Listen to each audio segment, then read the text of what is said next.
Hello, hello, hello. Okay. Oh, right.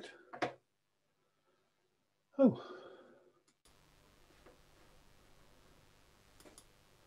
Hello. Hi there. How you doing? Pretty good. How about you? Yeah, still here. I like your best. Sorry? I like your best. Oh, thank you. Well, as it's a slightly spacey week this week because of Yuri Gagarin, Hmm. my wife made this for me because she knows I'm a big kid. Are those real satellites or science fiction? Just kind of made up ones. Hmm. Nice. Hi, Anne. Hey, How are you? I'm fine, thank you. Jolly good. Nice to see you. Thank you. There's a few more people joining in. If people don't mind muting when they're not speaking, because I get an echo otherwise, Okay. which starts making me speak very slowly. Hi, Penny. Hello. Hi, Helen. Good to see everybody. I was just saying, if you could be muted when you're not speaking, that's brilliant, because otherwise I get an awful echo. We'll just hang on another couple of minutes and see who else joins in. 6 is enough for me, otherwise I'd start getting terrified. I'm just nervous at the moment. It kind of creeps up the more people join in. While we're waiting then, I'll just very quickly say who I am. I'm Roy, and I've had a thermini for about 2 years. I've had a couple of workshops with various people, including Doric Chrysler and Lydia. I'm not a musician as such. My background is I was a sound engineer for many years and worked in recording studios and recorded pretty much everything from folk, rock, classical, orchestral, choirs, goodness knows what else. Then moved into video production many years ago. I got into the theremin because I met Charlie Draper. I don't know if everybody knows or have heard of Charlie Draper. He came to an event that I'd organised. Hi, Lawrence. Hey, Roy. How you doing? All right. Hi, See you Youngie. all. I was just introducing me for those who don't know, but I'm basically a sound engineer. Got into theremin. I saw Charlie Draper play at a science fiction event I'd organised and thought, oh, I quite like the sounds of that. Went into a local music store and there was a theremin sat in the corner. So I walked over it and waved my arms about and made some amazing sounds. And my lovely wife said, I bet you want one of those, don't you? And I said, go on then. Bought it, messed around with it, started a few lessons with, I went to a workshop with Lydia in Oxford, and then I've done during COVID some of her workshops. I'm not a greatest player. What I have done is found many of the shortcuts and menu options. So if everybody's okay with this, my plan today was to just take you through the real basic stuff for the theremin, to get you to a point where you can make reasonable sounds with it. Because there's a couple of very, very important things with the theremin that can really mess up your playing if you don't get them right in the early stages and can kind of put you off a bit. So the key one, if anybody's noticed there's something missing from my theremin, and that is the antenna. And this is a common mistake, and I made this the very first time I stood in front of Lydia and played, and that is to make sure that your antenna is properly into the body of the theremin, because if it isn't, it will sound like a demented whale, whatever one of those sounds like. So it's basically put it in, give it a good,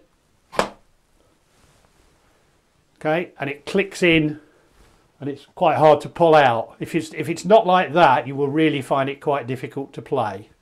So has everybody got that one sorted? I do apologise if this seems really, really basic stuff, but it is quite interesting how easy it is to get these sort of things wrong. Now, the next thing is, in terms of how long you've had your theremin for, depends on what version of the firmware you have.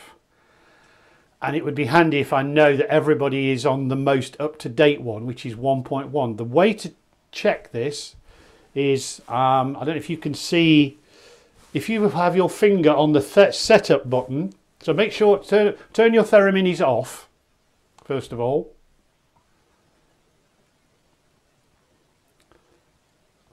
Then place your finger on the setup button and switch your thermini on, and the display will tell you what firmware you have. And mine where it says Theremin 1.1.1. Take your finger off and it goes to the first menu. Everybody got that? And everybody on 1.1.1. Brilliant, brilliant, that's great. Because the latest firmware has some quite funky options which make life quite easy for zipping through the menus. Like a lot of bits of electronic kit, there are so many menus that it's very easy to get lost. Okay, so there's a few extra bits, but one of the key things now is in terms of the way that you set up your Theremin in terms of calibration. I'm going to run through it very quickly. I'm sure most of you have done this. This is my way of doing it. It's not necessarily the best way, but it kind of works for me. And I had if you've got the time, I can highly recommend in a couple of weeks, if you go onto the New York Theremin website, Doric Chrysler is doing a Theremin specific setup that's going to go into way more detail than this. And she's brilliant. She plays the Theremin. Weirdly, she plays hers left-handed, which kind of looks weird, but that's the way she does it. I am actually left-handed, but I do it right-handed, so yeah. So calibration, I would suggest that we all start with preset 1, which is Theremin. So if you would all mind going to preset 1, which is the classic Theremin one. Now I'll show you. Everybody got Theremin 1? Yeah? I don't. So preset 1, classic Theremin.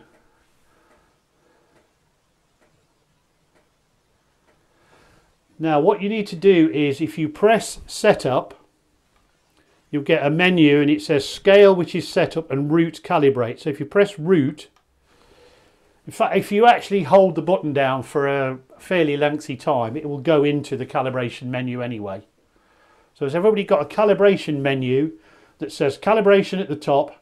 Press setup to begin, set up an effect to exit, and setup begin in very small writing at the bottom.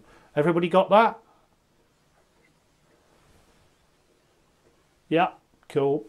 So the first thing I'm just going to show you, this is what I do, and I find this comfortable, because the other thing is when you're playing your Theremin, you don't want to be uncomfortable. You don't want to be stretching too far or not far enough. You want to be in a nice relaxed position so you can relax and enjoy playing it. I have mine on a mic stand. Okay, if you're going to put it on a table, try and make sure that the aerial, the antenna, the volume antenna is clear of the edge of the table. Otherwise you might get weird things. But I've got mine on a mic stand. Mic stand probably costs, well, £20 here. I don't know what that is in dollars or euros. It's not a vast, huge, but it gives you the chance of a nice stable platform for your Theremin that is easy to get at. Now the first thing that your Theremin calibration asks you to do is run away about 4 feet from your Theremin. You don't need to do that. You can actually just lean back. Okay, I've learnt this over lots of practicing. So if you press setup, it says move at least 4 feet away. All you need to do is literally, and this is what I do, just move back and then come back in again.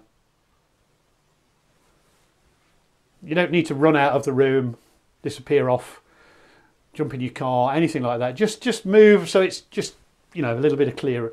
Now I have adjusted my Theremin so that it only takes a second to do each step. Don't worry at the moment about that, it's just so it's quick. Now when you come to the next one, which is about holding your hand near the pitch antenna, I've put myself sideways so you can A, see that I've eaten far too much in lockdown, and B, if you have your arm almost L-shaped like that, just about ½ an inch from the antenna, that I find is a nice comfortable position for getting notes closer. So I use that position for this calibration. Okay, so I'm just going to press the button and that's calibrated my hand position. For the next one, which is hold your hand far, I just bring it up to my shoulder. Okay, so I've got this kind of movement going on. Now Lydia, who is probably listening, talks about pretending you're holding a hammer to do this kind of movement. So you've got your hand was there for the close. For the distant one, you have your hand about here.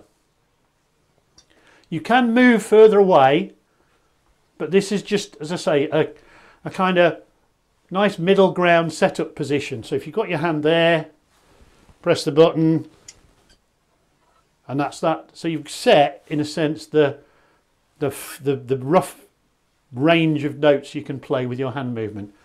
Now when it comes to the volume antenna, actually leave a gap. I don't know if you can see that. There's just a gap between my hand and the antenna. So don't put your hand on the antenna, just have it a little bit above. Maybe an inch or two. Okay? And then for the farthest one, I bring mine up to about there, so that I've got a nice easy movement for my aching arms for the volume. Okay, so I've got my hand about there. Okay, so mine is turned down at the moment. So everybody cool with that? Anybody got any questions?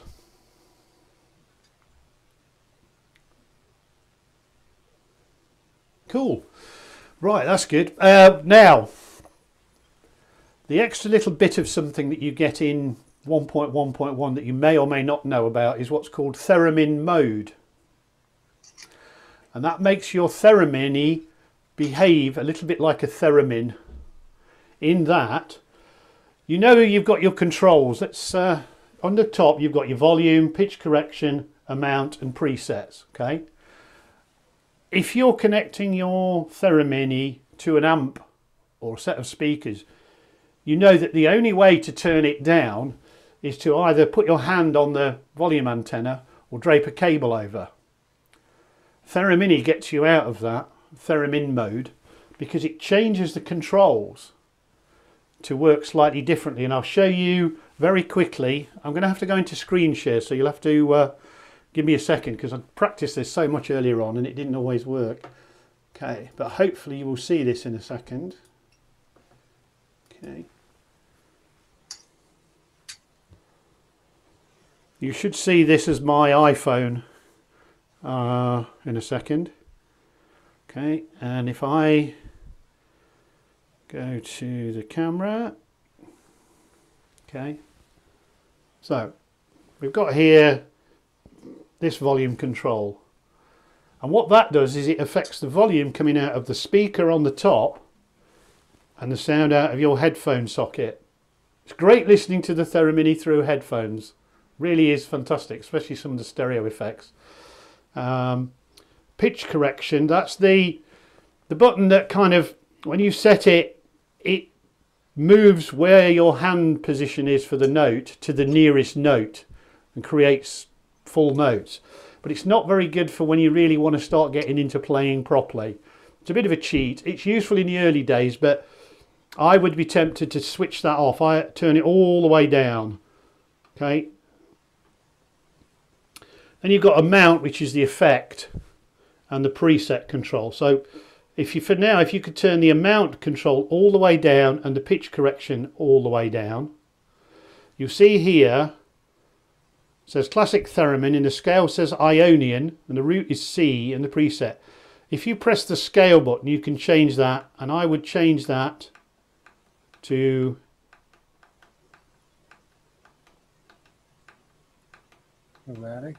chromatic, which is what I do. Just makes life a bit easier. Did everybody see what I did there? Any questions? Now, what we need to do now is we need to go into the setup menu. This is, please excuse my wobbly hands, but if you press setup again and scale, that gets you into this setup menu.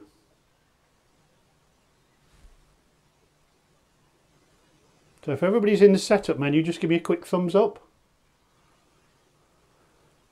Yep. Now, you can go through all of the steps on this menu because we need to go now to the advanced menu. You can either use this button setup, and each time you press setup it goes to the next menu option. There is a little shortcut which if you press and hold setup and turn your preset control, it'll jump through the menus. And if I press that again, you can actually go backwards if you've missed a menu. So we want to be to this advanced setup menu. Everybody there? Just give me a thumbs up when you are. If you're stuck, I can go back over it, not a problem.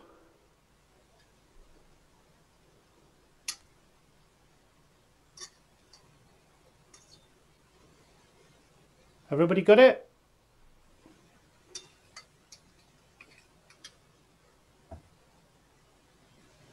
You want me to show you again? Sure. Yep, okay, hang on. Right, so here we are at the beginning, classic Theremin. Press setup and then scale, and that gets you into the setup menu.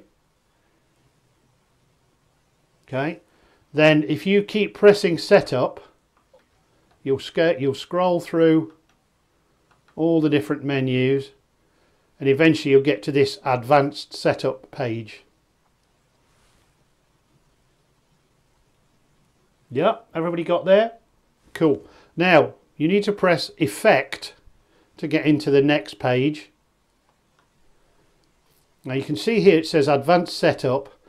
At the bottom there it says Theremin mode and mine says on.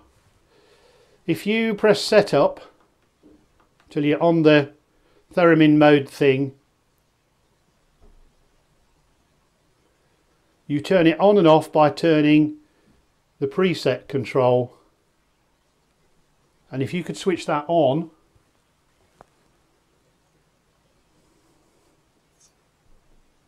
oops, sorry. The problem is the screen is much brighter than the rest of the thing. So you can see there I've got Theremin mode on. How's everybody doing with that?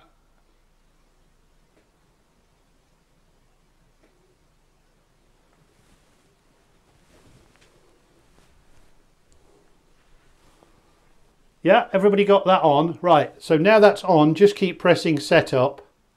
You can actually press... if you just keep pressing setup, don't adjust anything, eventually you'll get back to that menu. Now you can see the display you've got there which says classic Theremin, scale, route and so on. Now here's the clever bit. Press setup and the menu changes to that. Everybody got that menu?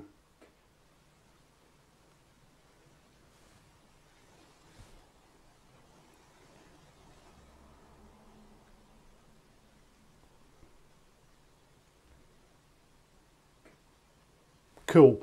Now what that's done is made your Theremin change to behave more like a Theremin. And now what's happened, if you see where it says pitch and volume, it's like an arrow at each end. And now what's happened is the amount control here is now, hang on,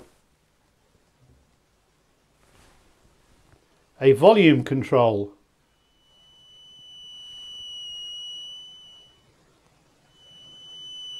So if you're connected to a separate amplifier like I am through a mixing desk to this, that now becomes a volume control independent of your original volume control.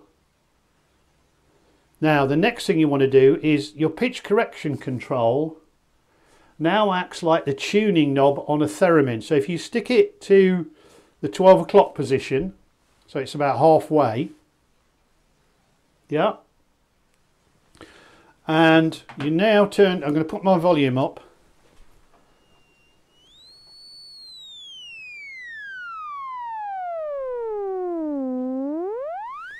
You can see the range of notes I've got. Now, you can change that now with your pitch correction control. So if you put your hand about halfway, the higher that control, the higher the pitch. So the lowest note is now by my shoulder. Or I can make it so that the lowest note is behind me somewhere.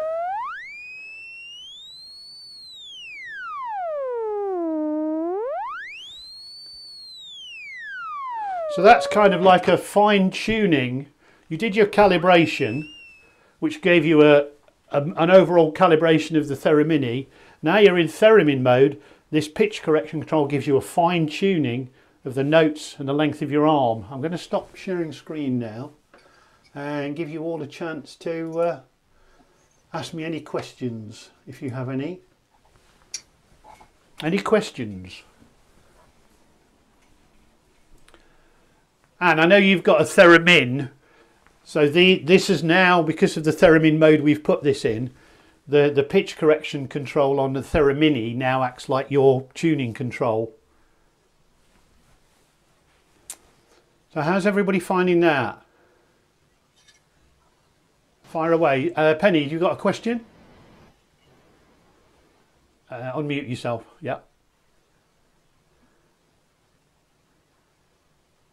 Hi. Hello. Thank you very much for this. You're welcome. I would like to ask, what is in the screen on the Theremin mode, what is the other, for example, the root? Right. This is, you're going to make me... basically, what you've got is the middle section where it says scale. That gives you the number of octaves that you can tune between there and the furthest position your hand goes away. I've got mine set to 6. You can turn it down to 4, 3, whatever. I just happen to have it on 6. And then the root, the transposition, it transposes the note or this position that your hand is to that note. Now, Dorrit explained this to me and my head exploded. You can have that on 0, or you can have it on -12 or +12. What happens is, let's see if we can everybody hear that? So I've got there, if I press root, you see that's gone up in pitch. And that's gone up even more. So +12 transposes that up. 0, -12 transposes it down. I have it in -12 because it gives you a nicer range for your notes here.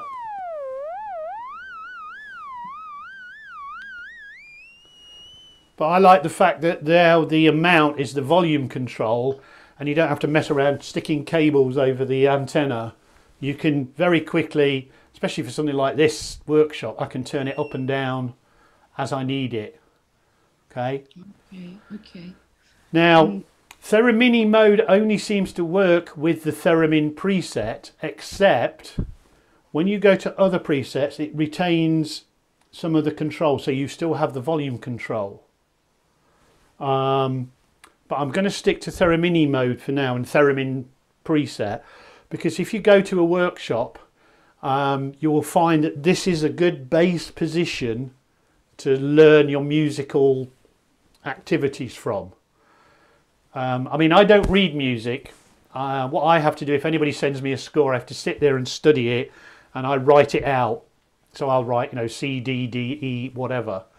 And a very simple Russian folk song that Lydia taught us was just like 4 or 5 notes. I think it's C, D, and A, and I can just about, hang on.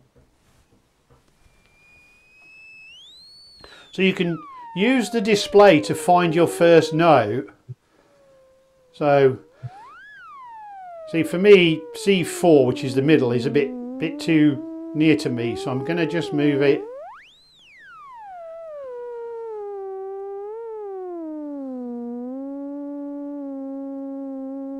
So that's kind of see.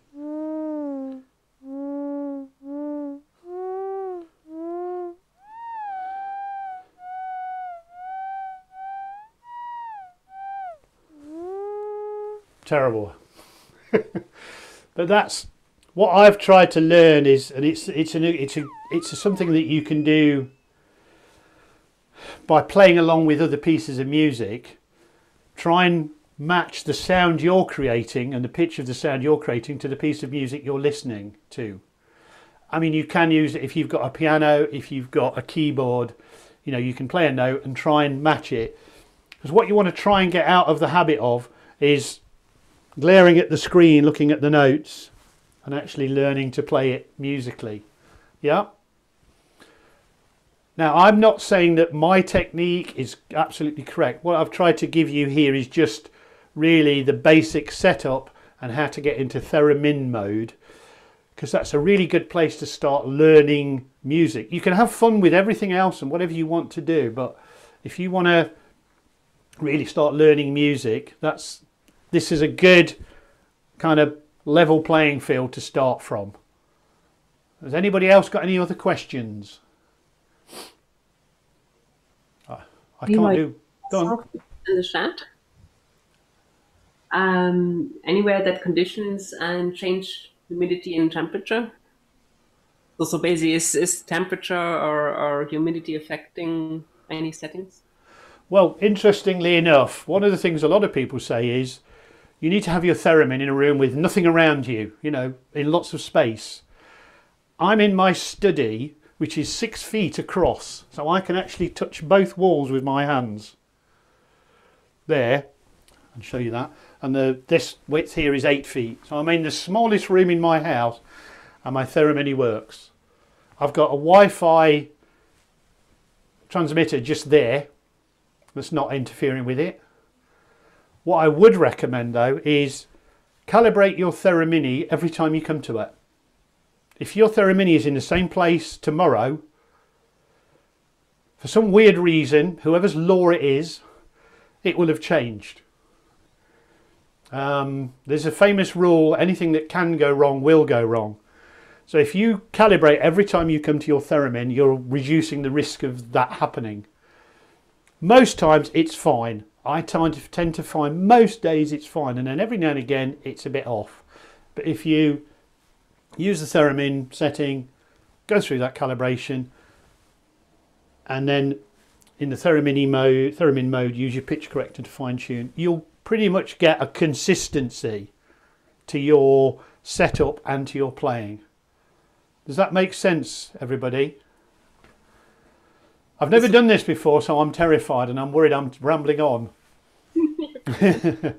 What would be really nice now, if it's okay, if you're all happy to do this, is to just get an idea about yourselves and your playing and the kind of things you like to do. I mean, I'm a big electronic music fan and a child of the long time ago's. So my musical period is the 70s, and I like what we call prog rock. So bands like Yes, Pink Floyd, King Crimson. I was into, if anybody noticed, has heard of Margolf and Cecil, they created a Moog synthesizer, or a huge synthesizer called Tonto. One of the biggest synthesizers ever built before the days of MIDI, and they brought out a few albums, and they also worked with Stevie Wonder on Superstition. Malcolm Cecil sadly died a couple of weeks ago, but he was probably one of the big pioneers, worked with Bob. But he got lots of early synthesizers to talk to each other, which they couldn't do back then because there was no MIDI. But that was also some of the music I was into. So I'm going to pick people at random, so my apologies if you're terrified. Helen, can I ask you a little bit about yourself, please? Can you hear me? Yes. Does everybody else hear her? Yeah. So I've had the Theremin Mini. I got it as a Christmas gift in 2019. I didn't like it because it didn't have that theremin sound. So I got myself a theremin, and I've been playing the theremin for a couple of months. Now I want to get back into learning more about it. Yeah, one of the big issues with the Theremin, the theremin sound is Not very good. I shall be polite. It's a bit, yeah, I say farty, but I don't want to offend anybody. It's not a great sound. What I've done is I've put mine through a mixer, and I found that if you take some of the middle and treble down and boost the bass, it warms it up a bit. But the other presets are, they're just so funky. There's various presets we like. So how long have you, so are you back with the Thermini again, or? Just today. I pulled it out today for the first time in months. I've exclusively been playing the Theremin, having online lessons. I mean, a lot of the people I know, like myself included, Tasha, and I think Lauren's, we've ordered the Clarivox. I would love to order the Clarivox. Yeah, we still think it's at the bottom of the garden next to the fairies where they live at the moment, because it's just kind of taking so long. But we know the States is in a hell of a state with, and Moog, the factory, is, struggling. So we're just forgiving them and waiting. Well, thanks. You saw the announcement from Moog CEO, yes? Did you see that? I mean, I haven't. No. They're still having, it's actually up on their site now. They're still having problems getting some of the key components of a high quality. He says, we want to build these so they're going to last you a lifetime. So please wait. We expect to be starting production in June. So it's going to be a while before we get those. Yeah. I wanted to mention to Helen, I love my Thermini. I've had it since 2015. And I also love my Etherwave, and I like a sweet voice, and I always play number 11, the Wondertron. Okay. That's my favorite voice. I know a lot of people prefer number 1, the classic Theremin, but I actually think 11 is sweeter. Okay. It has a personality to me, and the effect knob just gives you a nice bit of reverb if you tweak it up about a quarter of the way. I love that voice. It's a really nice voice. I almost always play that voice. The only other voice I goof around with, the only voice I ever use pitch correction on is All Your Bass, which is right next to it, number 12. Just because you can get all this great funky stuff out of it, just waving your hands around. It sounds wonderful. But otherwise, I never turn pitch correction on. I think Roy is right about his advice. It's if you really want to learn how to control your theremin and be able to play any other theremin, leave that off. Leave your pitch correction off. I mean, the other great, which I discovered the other day, because one of the things I really like to do is prat about, mess around, and I come in here and I dig through YouTube videos and I play along to them. And I recently discovered, and I thought it'd be funky if we do this in a bit, I found a Tangerine Dream track that I love to just freewheel to, and I like Square Wavy, which I think it's 12 or 13 or 14. It's fantastic. Put headphones on when you're messing around with the presets. It will blow your mind. It is just, suddenly the Theremin comes into its own. When you've got headphones on and you crack the volume up and you run through some of those. Yeah, I always tend to tweak them into chromatic scale so I can get some kind of sense of where my arms are going. But the sounds are phenomenal. Yeah, they're really good. Penny, do you mind if I ask you about your playing then, please? Yes, I have the Theremin for about 3 months, so I'm just figuring out about the settings and if I'm calibrating okay and if I'm tuning okay. So I'm not a musician, so I have very little experience on everything. But I really liked it. I think I want to. Probably I will stick to it for some time. I don't know what will happen. Yes. Cool. I think that's this. Yeah. I mean, I'm the same. kind of got put off in the early days by some of the negativity that was thrown at the thermini. It's not a theremin. It's a piece, the way Charlie described it, it's a gesture controlled synthesizer. So it's like an electronic synthesizer and you use your arms to control it. Okay? And it has some really funky sounds in. To get towards learning to play it better, if you use what it says is the theremin sound, it gives you a good starting point to get your musical, and my philosophy is have fun with it, have fun.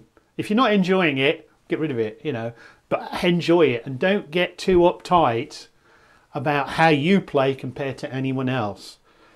Tasha and I were talking earlier. There's Dorit Chrysler, who's the created the New York Theremin Society. She plays one of these, and she plays a Christmas song next to Carolina Ayak. Now, Carolina Ayak is incredible, and she plays this style where you extend your hand and you create notes by using the positions of your fingers. I don't know if you've ever seen people do that.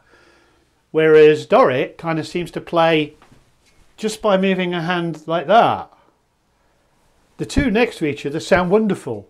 Two completely different techniques.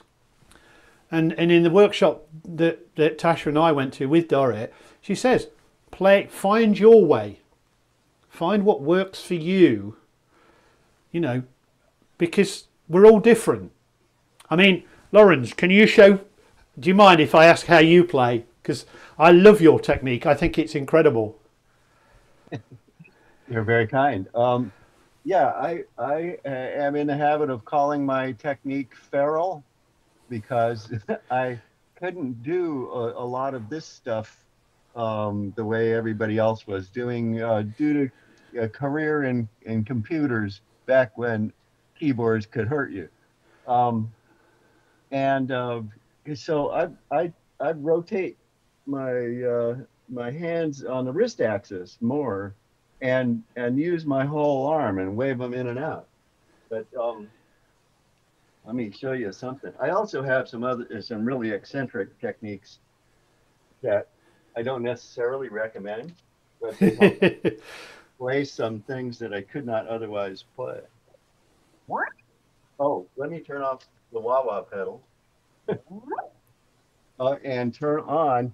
When you're on Zoom, by the way, if you don't do this, I'm going to turn on original sound. If you don't do this, Zoom will clip your music out. Okay, now you can hear me? You can probably hear it better.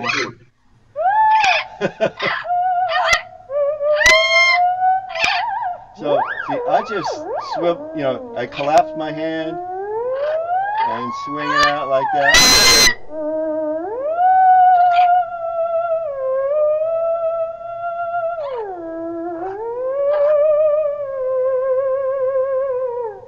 Okay, what's your favorite tune, Flutter? Lately she likes the start of Rhapsody in Blue.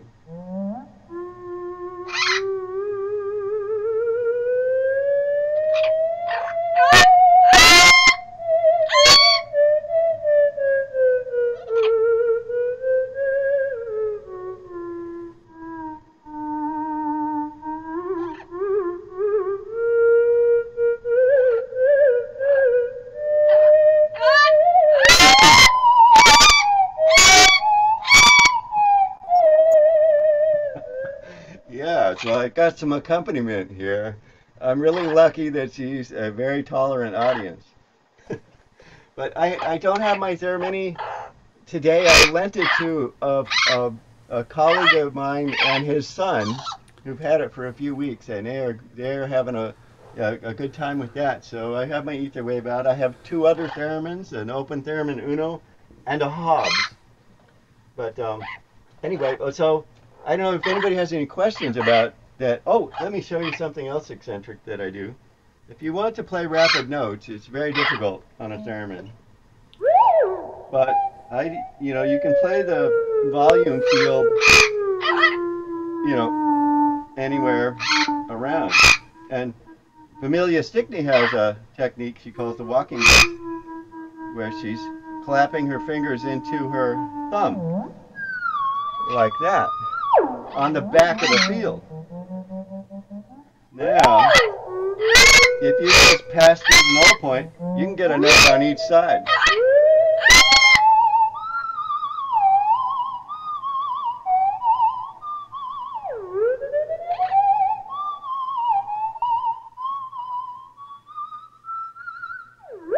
And if you want to play the blues or anything with a lot of syncopation, you need something like that too, I think. It's really hard for me to play notes quickly otherwise. Well, let me get some... Oh,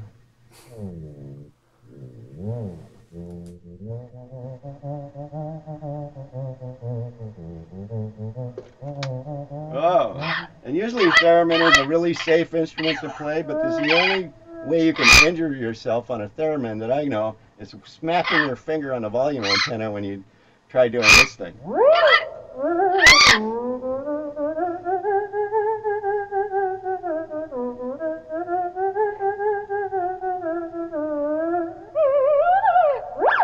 Okay, so I've taken too much time here. No, thanks, Lawrence. I'm going to... Junge, is it Junge? I'm sorry if I'm mispronouncing it. Yes, that's right. My name is Chongye.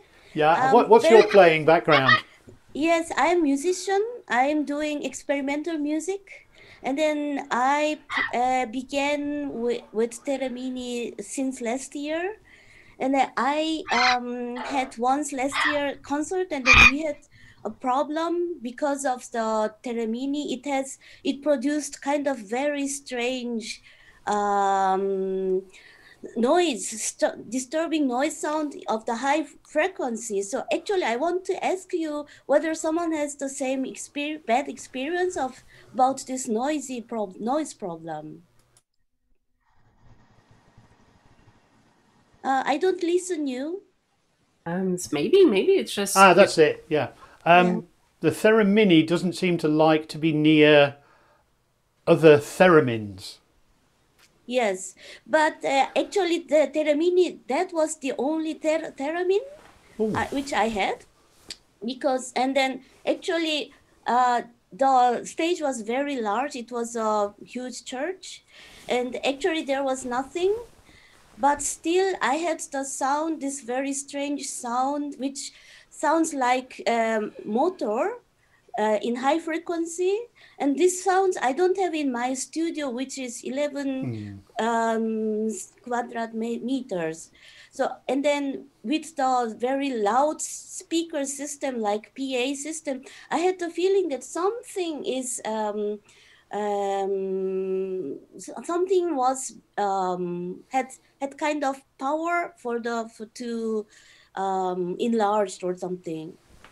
Yeah, I'm wondering if it's electrical interference from electronics in that building, if there were wireless microphones or handheld radios, that sort of thing.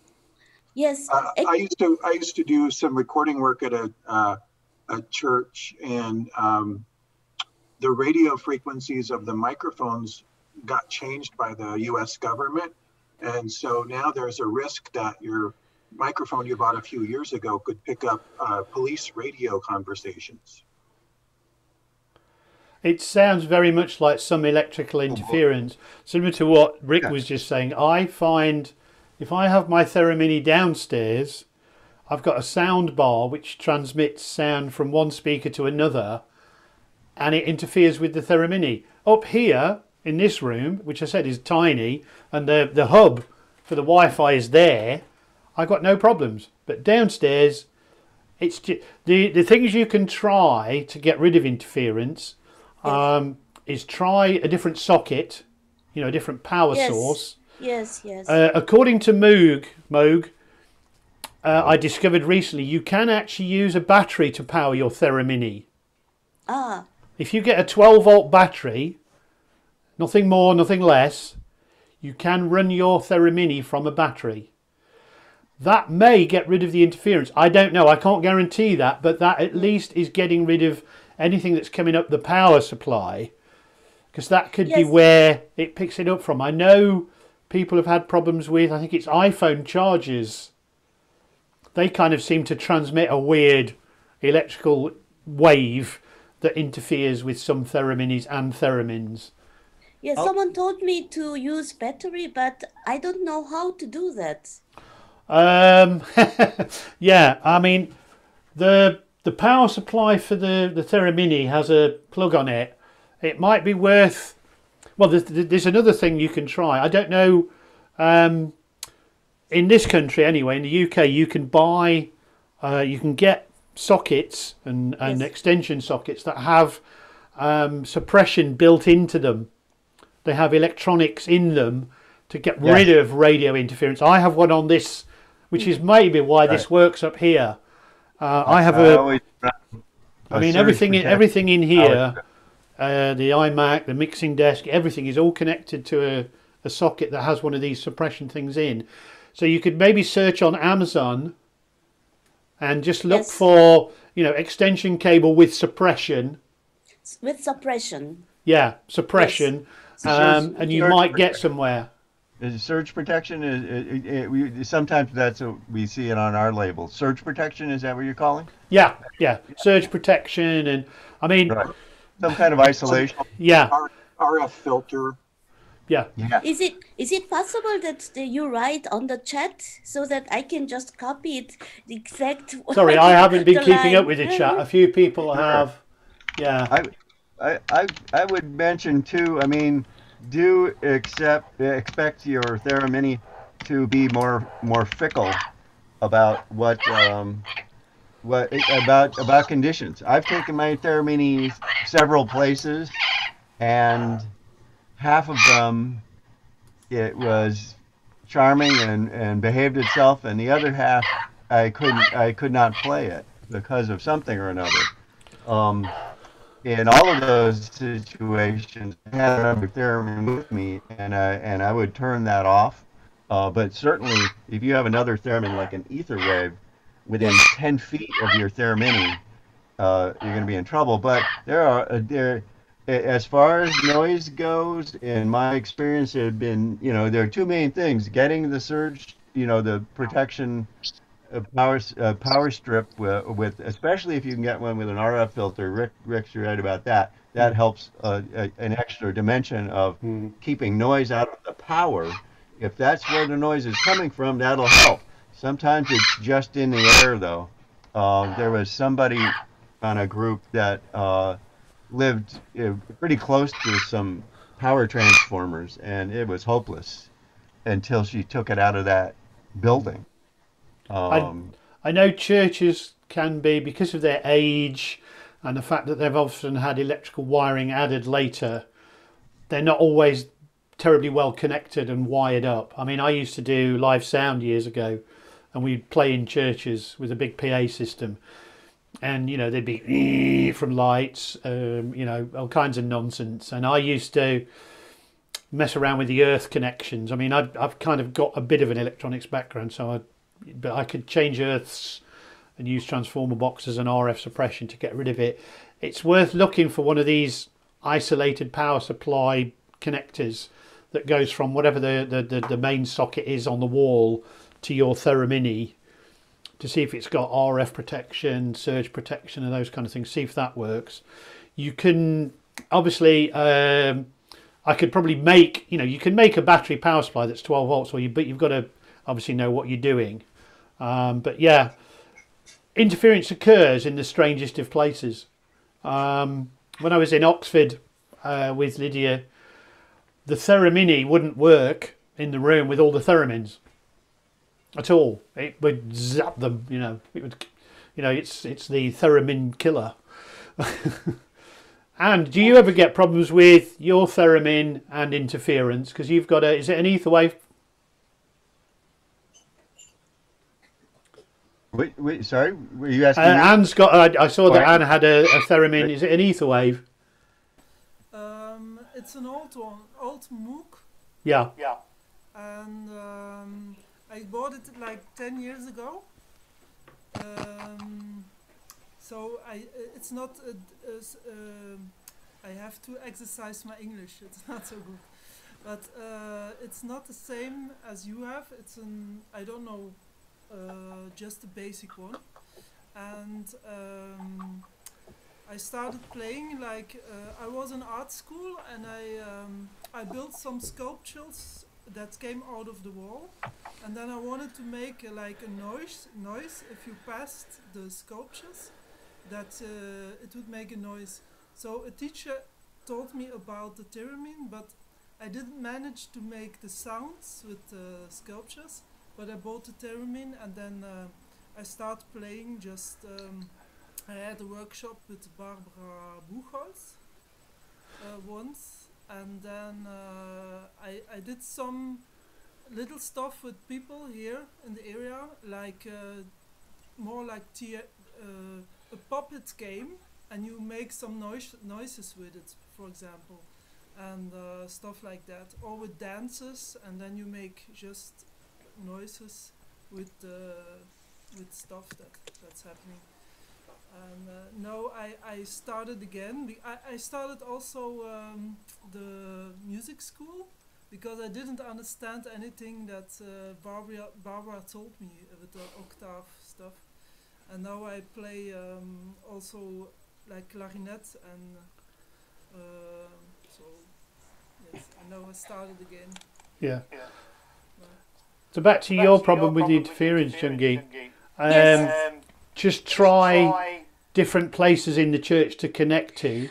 Well, we tried it many times, and then the thing was that in this church we rehearsed in July once, and at that time we had no problem. In 1 month after, we had the concert, and then I had this problem. So I asked to Lydia, and then she gave me very nice recommendations, but we separated all the power supplies, and then afterwards we worked with equalizer, because this was the one frequency range, so we could cut somehow. So this was the concert, we could do the concert, but I have this problem still now. So actually I wanted to ask, what is the principal problem? And it seems to me that if I can work with the isolated battery power supply, it should be the solution, I think. Yeah, I mean, I did speak, I emailed Mo a few days ago to ask him this question, because I remember somebody at one of the workshops I attended talking about they wanted to go busking with their theremin, and the theremin, the ether wave theremins have a plus and minus power supply or something. Rick, you probably know more about this. It's AC. Yeah, so you can't have a battery, you have to do something weird with the earth. Whereas they said, a good 12-volt battery pack.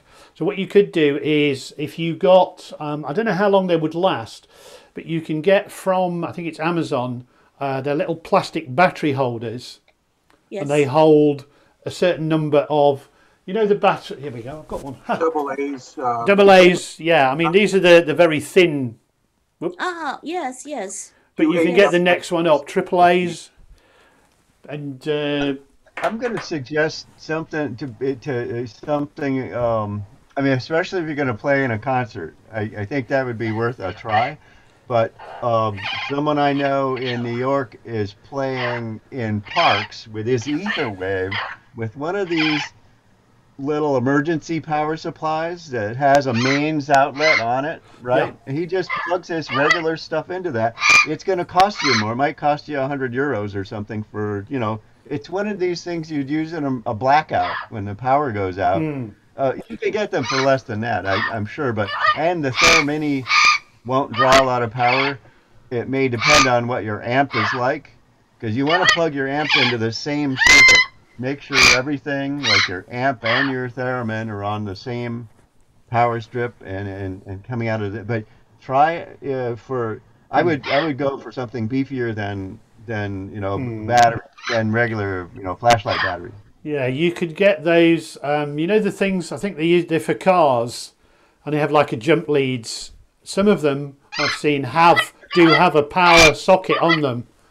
if they have the main socket, then Yeah. then that should be hopefully pretty good. What I'll do, Jungi, is I'll have a look and I'll put Yes. anything I see onto the Theremin People Facebook page. Are you on that? No, I don't know about this, All but right. Okay. It's yeah. if you go into if you're on Facebook, search Yes, for yes, Theremin People, yes. and it's a group I set up a couple of weeks ago. Okay, And with there's on there there's some little video clips for setting okay. up things, Yeah. and I'll put anything I find out on there for you. Okay, thank you. Thanks. Right, because we've obviously heard Rick. Can I find out a bit about you? Because I know you've been doing this for quite some time, and you've got a group as well. Sure. Yeah, I've been playing theremin for I think around 11 years, and I've got about 24 instruments, ranging from the little toy ones to full-fledged instruments. Um, I host the Theremin 30 podcast once a month, playing theremin music from musicians around the world, all more talented than me by far. And I haven't really played the Theremin a whole lot until just recently. I pulled it out.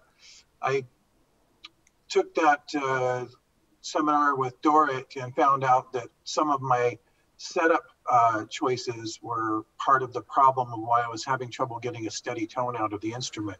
I had the response speed on medium instead of fast was the main thing. And then I just found out from you today that I have version 1.1 of the firmware, but not 1.1.1. So while you were talking, I was setting up the new firmware. So hopefully that'll help things too. Cool. Tasha, your turn. And I wanted to say a big thank you to Tasha because earlier on she did a sound check with me and we went through all of this setup and she was a brilliant help. And both her and I have been probably playing the Theremin about the same kind of time, I think. Yeah, yes, thanks, Roy. I think I'm playing now around a year. Well, roughly. I bought it actually because because I'm curious about what this whole Theremin thing is on about. Um, I'm kind of, well, not really a musician, I would say, but I used to play keyboards and synths. So that's why, like, yeah, synthesizer with like gesture control or Theremin UI, I would say, is the best description of a Theremin.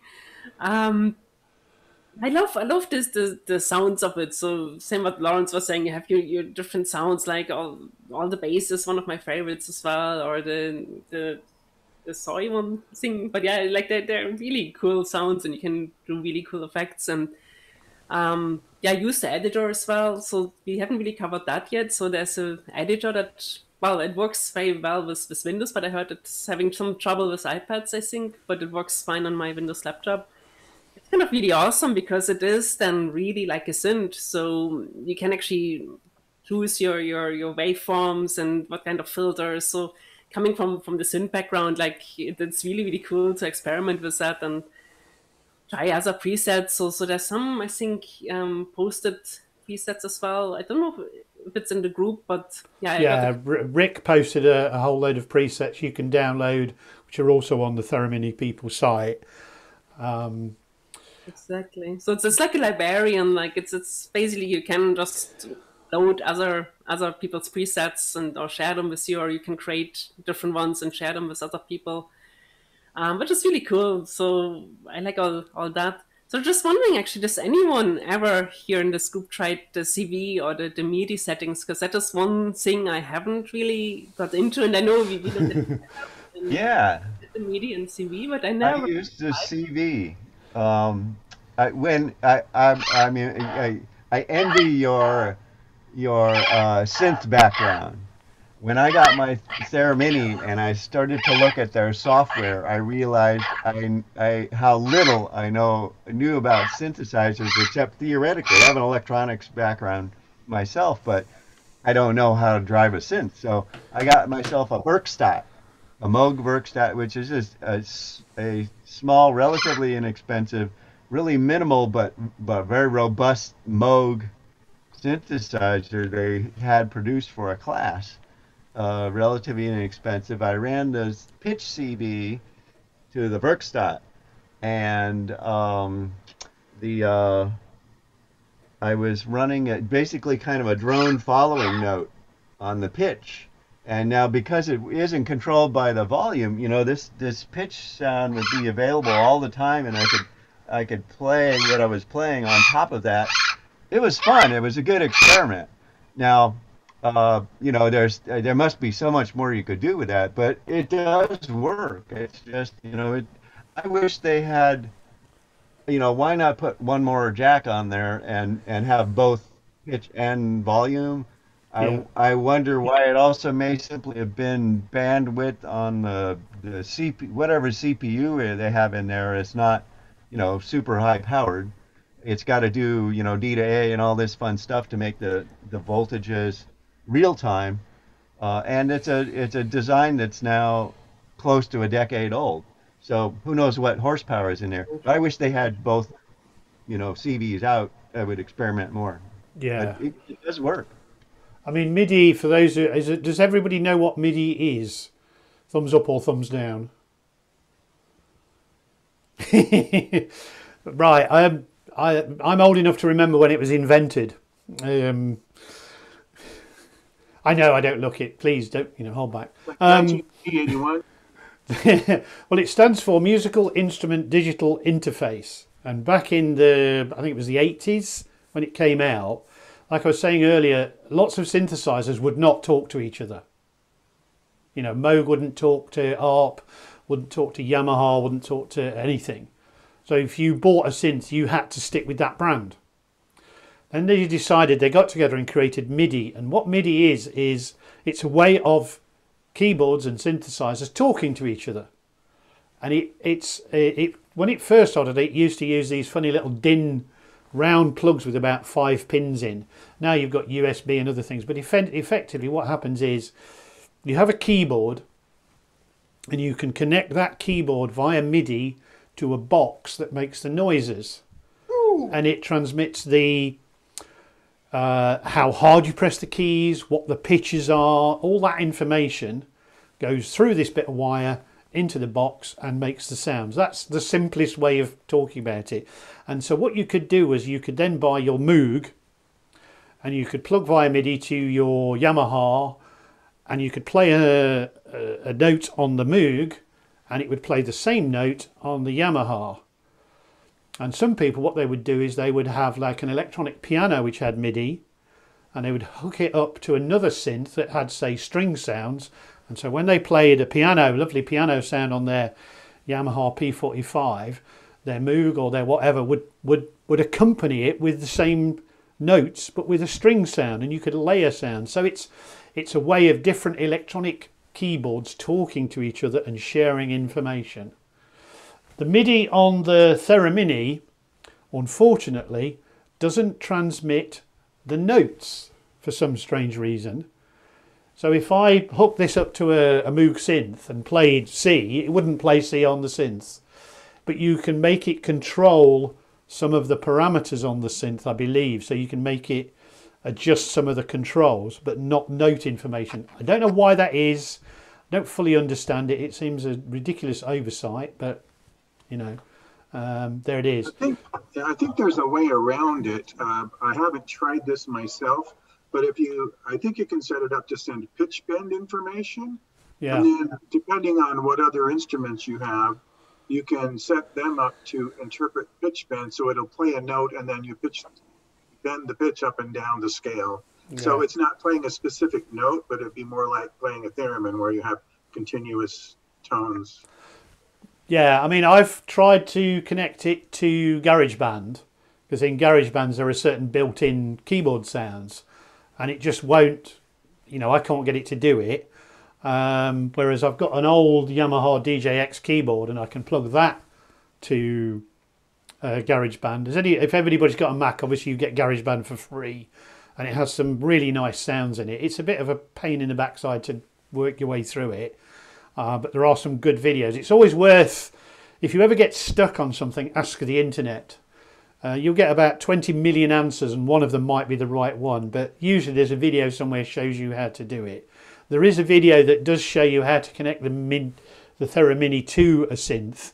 And I think it does, as you say, I think it does pitch bend and something else and changes the envelope or something, but that's probably getting a bit too technical now. Because if you want to record your Theremin, you've really stuck to using the audio out into a computer that hopefully has an audio in. That becomes another problem because not all computers have an audio in, and sometimes you have to buy a digital interface. I hope I'm not overcomplicating stuff now. There are such lovely sounds though on this that are just dying to be messed around with. Something I did find last year during lockdown, and it only appeared briefly, Moog allowed you to download for free the Moog Mini app for your iPad. It was only on for a short space of time and you got it for free. So I did download it. And it's a great little toy because I use it to, if I'm trying to work out how something sounds. That's the... Name that tune. Maniac by Michael Sembello from the soundtrack of what was that movie about the dancer and who's a welder? Flashdance. Oh, Flashdance, yeah. Yeah, I was thinking, what is it? Oh, what's the name? Kim Wilde. Daddy had a dirty old city. We're the kids in America. Oh, yeah. Okay. Yeah. But what you can do is you can, I mean, like this is what I love to do. So I've got something like that going. And then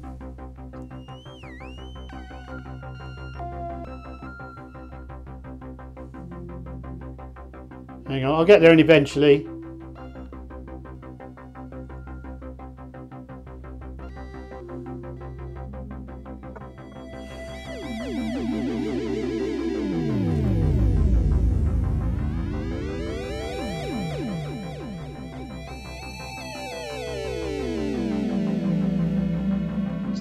That sounds like the Steve Miller patch. It's called Square Wavy. It's patch 13 if anybody wants to have a mess around.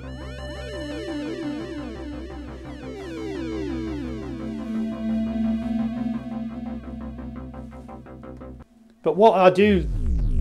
Sorry, let me turn that down. But that's just... I mean, there's a great track. This is something I was showing Tasha earlier on. If I can find it again. This is my favourite thing to busk to.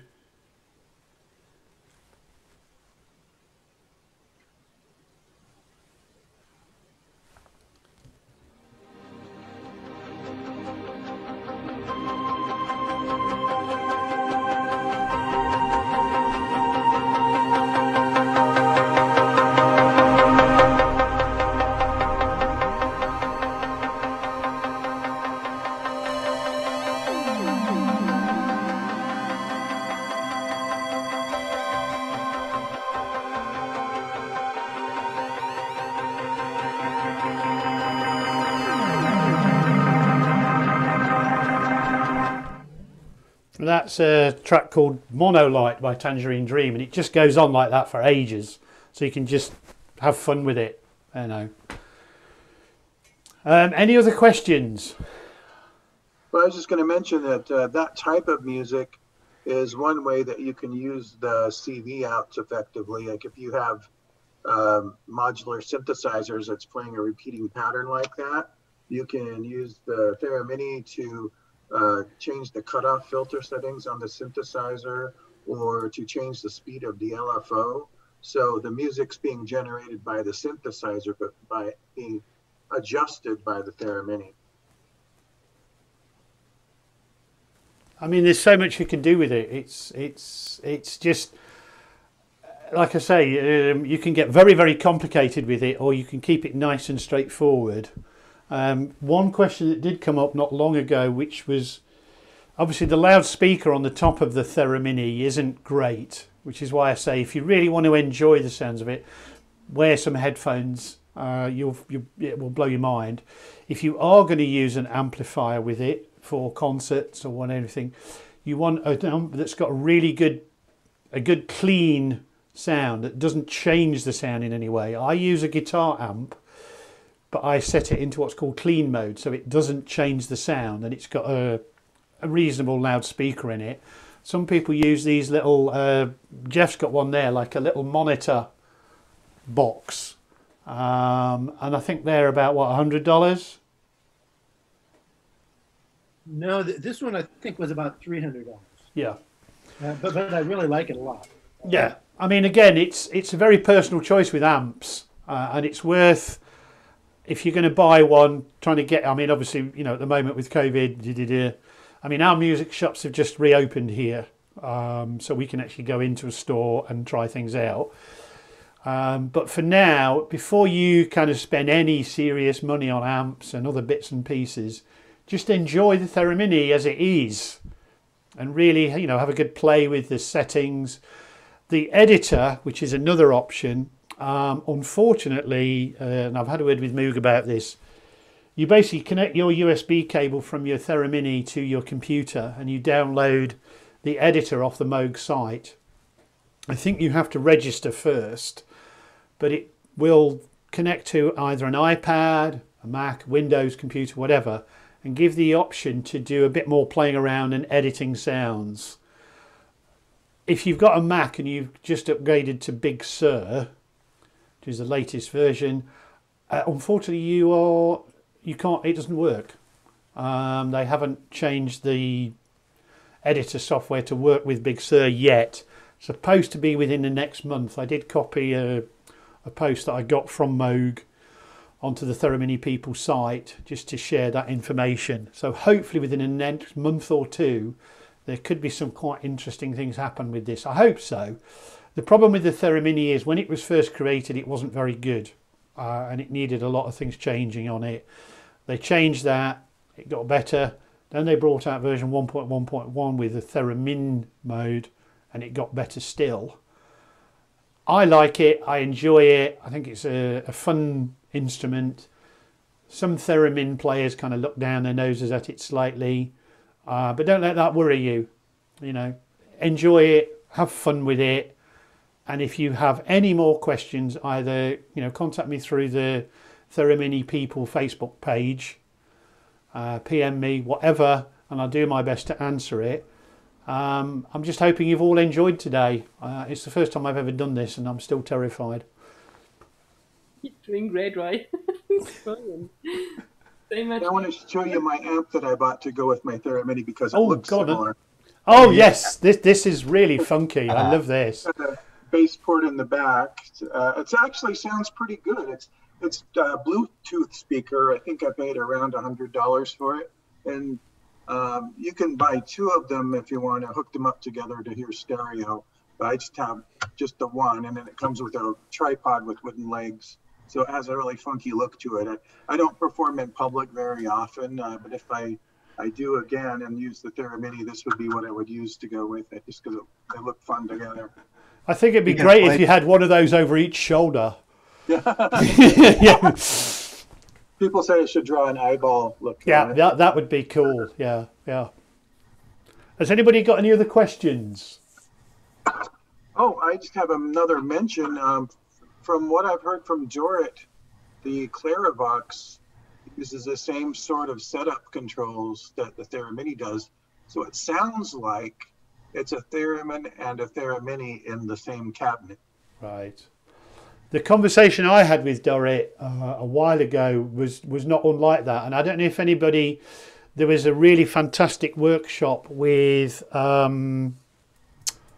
the gentleman who demonstrates it on the video. Has anybody seen the demo video for the Clarivox where they play Clair de Lune? Oh, Gregoire Baudin. Gregoire. He came onto one of Lydia's workshops and just, he's clearly totally into the Clarivox and what it can do. And it's got a lot more, it stores a lot more of the settings, because you probably get this, Anne, with your Theremin, that, you know, you set it and you get it right one day and then you've got to come back to it and play around with it again. How? Explain again, I'm sorry. The Clarivox, which is the very newest Theremin, which is due to come out June, July, everything you adjust on the front panel, it saves and stores all the settings, which obviously the traditional Theremin's don't. The Thermini, when you switch it off and switch it back on again, it's exactly where you left it. It's the settings are the same as you did, except for potentially the setting up, you know, the calibration, because that can change. Tasha mentioned earlier, sometimes, you know, the temperature of the room will affect a Thermini and a Theremin, the atmosphere. The other thing is, of course, this is the thing that, you know, I haven't demonstrated, is, you know, we can stand here and wave our arms, but you can also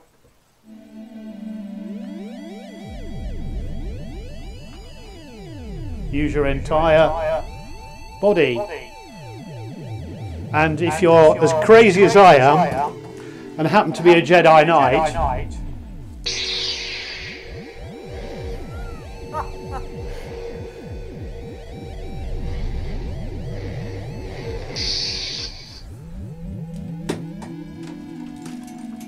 my wife thinks I've got too many toys.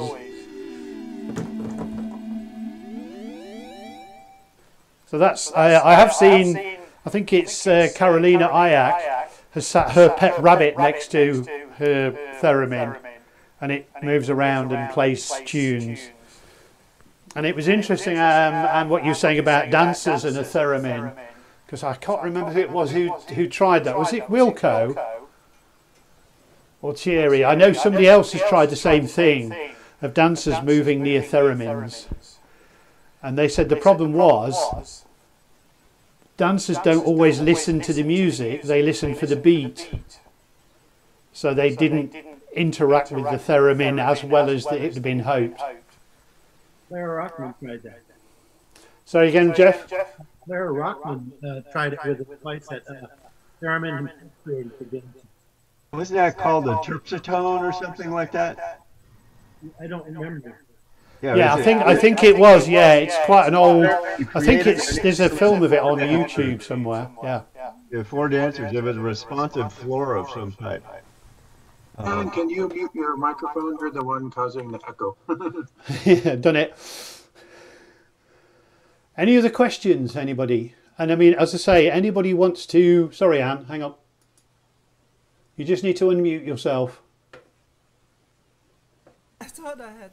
Oh, I just, because I see, I don't know much about these new kinds of Theremins, and I thought about buying like a loop system, a loop station, but maybe it's not so interesting to do this with the basic Theremin. No, I don't know. Yeah, basically I would recommend, I'm just going to mute you, sorry, just so that, because I get the echo. A lot of people do use a loop station. Carolina uses it a lot, Carolina Ayak, and if you search for her on YouTube, you will find some videos where she uses it. Lydia uses one. There's a workshop tomorrow with Lydia. If you go on Facebook to search for her, she's doing a beginner's workshop, and she'll talk about, you know, all these kind of things as well. In the meantime, Dorrit Chrysler is doing a couple of workshops in about a month's time, one of which is specifically the Thermini, and she goes into far more detail than I did about setups. But yeah, lots of people do use loop stations, and I know other people have used various guitar pedals with a real Theremin to get, you know, some really funky sounds. Yeah, I've made some recordings with Thermini using a guitar delay pedal that's got a 23-second delay, and where with the Thermini I think it excels is when you're not trying to play it like a theremin, trying to play like a violin type of sound or a cello type of sound. You can use a delay pedal with where the signal feeds back to create the, you know, science fiction atmosphere type of music, and it's really fun that way. I bought myself something, I don't know the name anymore. It's like a delay also for a guitar, and I try to put it between the input output with the Theremin, but I thought it was very it didn't work because you have to work with the buttons, to turn the buttons, and at the same time play the Theremin. So I don't think it was a good system, but I think it's something different. Yeah, I think there are some very good looping pedals. You might just want to sort of just do a search on the internet. I'm not sure what the pedal that Carolina and Lydia use, but it's one of those where you can like go ding ding ding and then press the key and it stores it and it'll go ding ding ding ding ding ding ding ding ding ding ding ding, and then you can add another layer and so on. Carolina has a Boss of some sort. I think it's the 3-pedal Boss loop station. If you have a look on the chat, Anne, Rick's just put a couple of things on that might be worth listening to.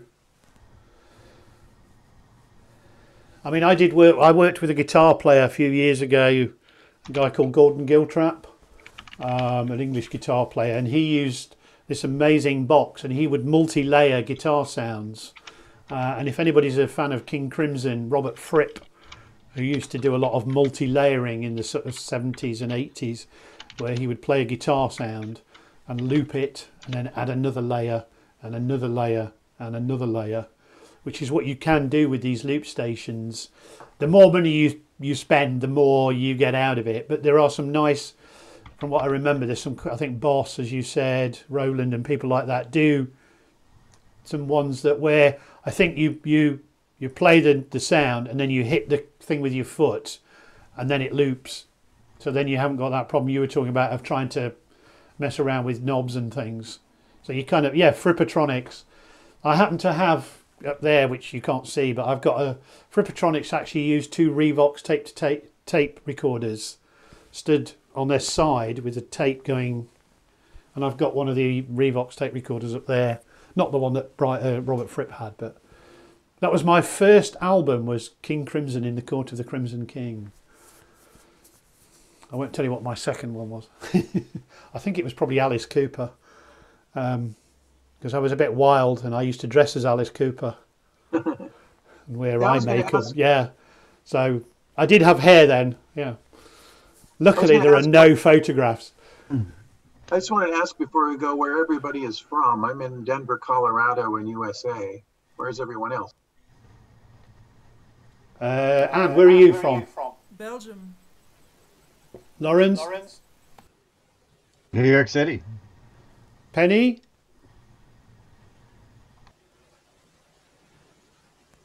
Penny, where are you from? I'm from Greece. Oh, wonderful. Tasha, where are you from? And I know the answer to this already, but... Yeah, I'm from Dublin in Ireland. Jeff? I'm a California boy, but I now live in New Jersey. And Jungi? Jungi, where are you from? Yeah, I am Korean and living in Switzerland. Wow. All 4 corners of the circular globe. Roy, I gotta ask, do you know if anyone has ever played Theremin on a working train? Ooh. Why would I know that? Second question, when are you going to be the first one? Yeah, that would be interesting because the trains, overhead cables on an electric train can be fun. I will tell you a very quick electronic interference issue. A few years ago, probably 8 or 9 years ago, I had the joyous pleasure of filming on board of a Royal Naval frigate off the south coast of England to film the testing of a new gun system. And the day started, I'm going to get the story as quickly as I can. The day started, all we were told to do was to meet this boat at 6 a.m. in the morning. And we would be transferred on board the frigate. And so we stood at Weymouth Harbour and we saw this little boat coming towards us, kind of going splashing off the waves like this. So we got on it with all our camera equipment and bounced back out again, to be met in the sea by this Royal Navy ship with a cargo net up the side. So I had to jump off this bouncing boat onto a cargo net and then climb up the side onto the ship.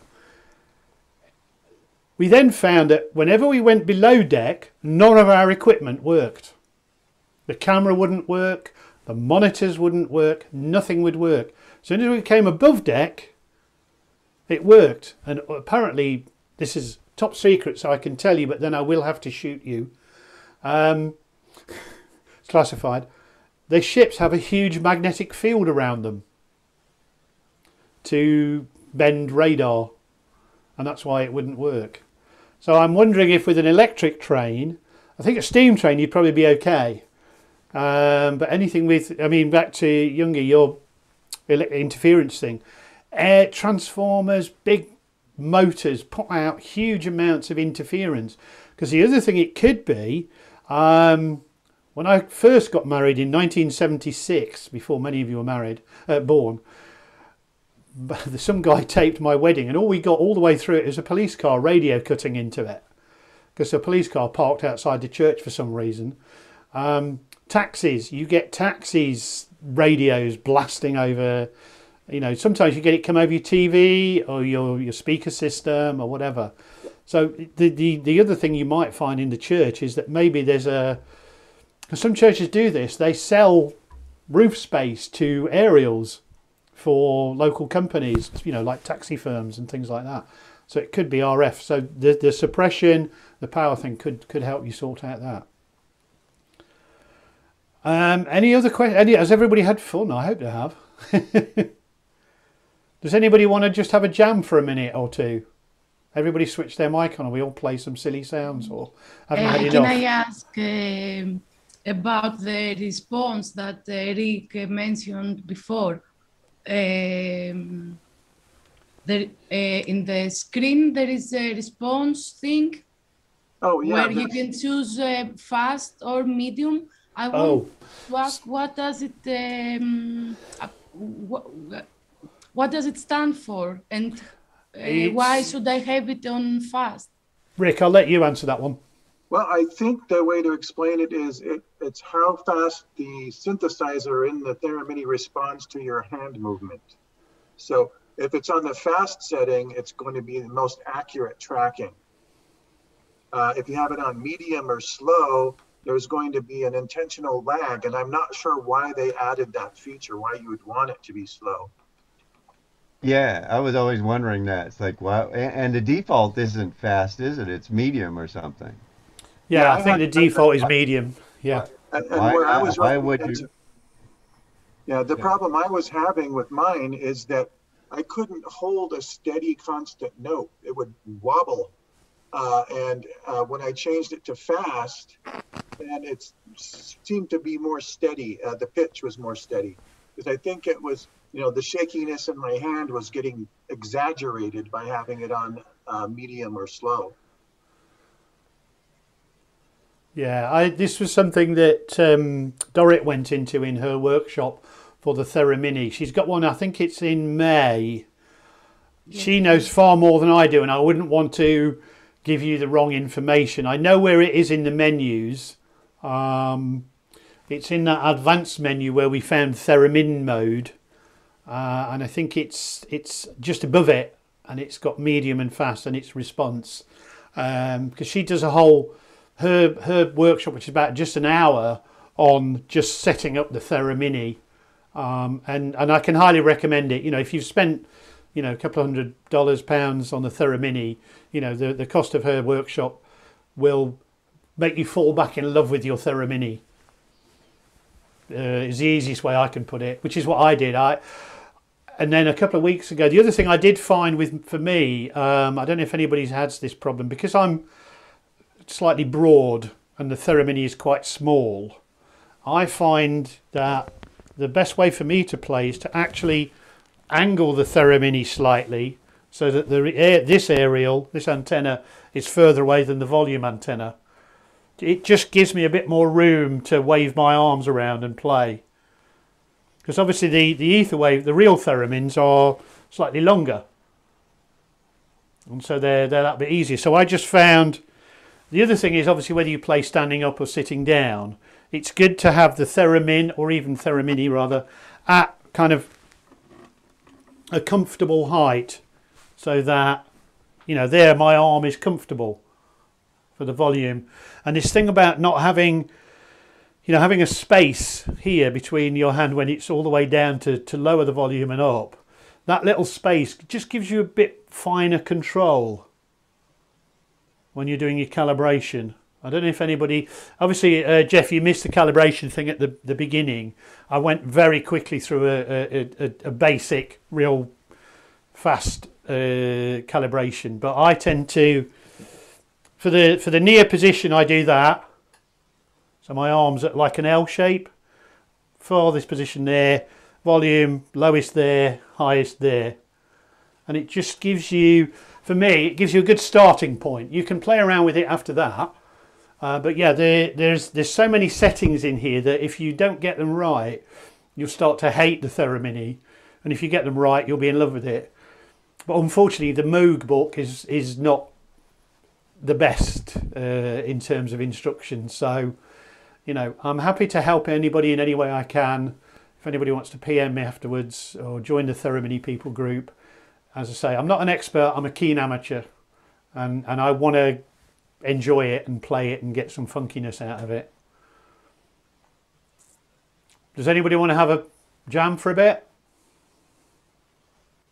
Yeah? Don't worry what you do, just do anything you like. Do you want me to use that track I played earlier, the Tangerine Dream background thing? Sure. Or an advert for... Oh, this is an advert for... Oh, goodness knows. Here we go. Here you go. Have fun, everybody.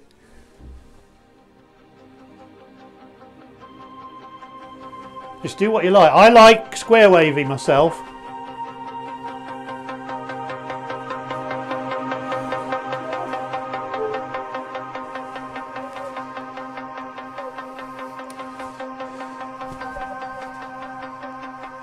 Breakdancing permitted.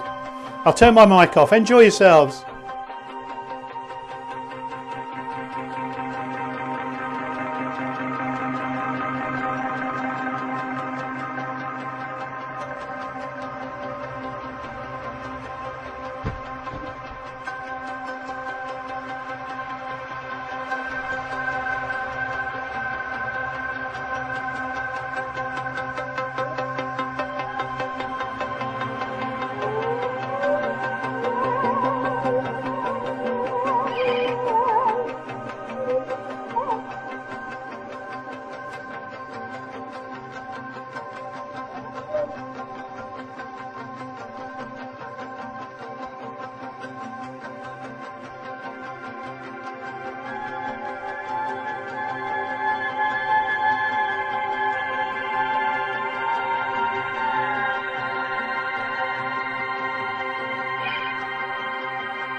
Right, my stomach is telling me it's time to get off and go to have some food. So thank you all very, very much for joining in today. Any more questions, post them on the post or whatever.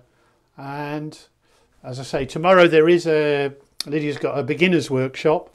So anybody who wants to join that is more than welcome. The details I think are around somewhere. If you haven't got them, PM me through. First of all, hang on, hands up. Is everybody on the who's on the Thermini people page? If you want to join Jeff, you're more than welcome. I'll just fire it and I'll click you in, no problem. There's loads of stuff on there. I just try to sign up. So when you I'll approve you then, mate. No worries. There's about 42 members there at the moment, so it's growing every day.